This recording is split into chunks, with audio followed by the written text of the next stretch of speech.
Καλησπέρα. Η απόφαση που παίρνουμε σήμερα είναι πολύ σημαντική, γιατί ουσιαστικά απεγκλωβίζουμε ένα μεγάλο κομμάτι συμπολιτών μας, οι οποίοι στην ουσία έχουν επενδύσει κάποια χρήματα, είναι σε μια διαδικασία κατασκευής και έχουν μείνει μετέωροι.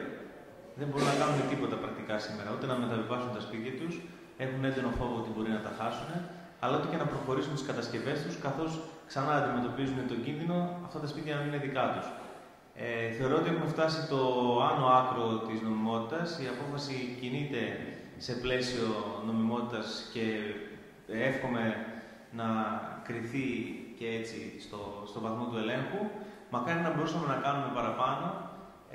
Ήδη από το τέλος Ιανουαρίου η Δημοτική Αρχή έκανε ένα έγγραφο προς την ΚΕΔΕ και προς το Υπουργείο που αναδεικνύει αυτό το πρόβλημα το σημαντικό και για την περιοχή τη δική μου και για άλλες περιοχές και ζήτησε το μόνο εργαλείο που ουσιαστικά μπορεί να μας δώσει περαιτέρω δυνατότητες ώστε να έρθουμε εμείς και να πάρουμε μια απόφαση μετά παράτασης.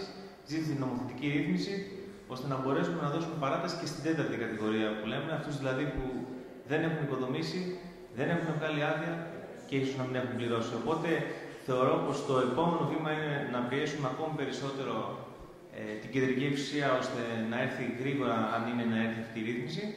Και φυσικά, εάν δεν έρθει, να έχουμε ένα αστεράκι που θα γίνει με το τίμημα σε όσους έχουν πληρώσει και ουσιαστικά δεν μπορούν να κάνουν τίποτα από τη στιγμή που δεν έχουν εκδώσει οικοδομική άδεια. Ευχαριστώ πολύ.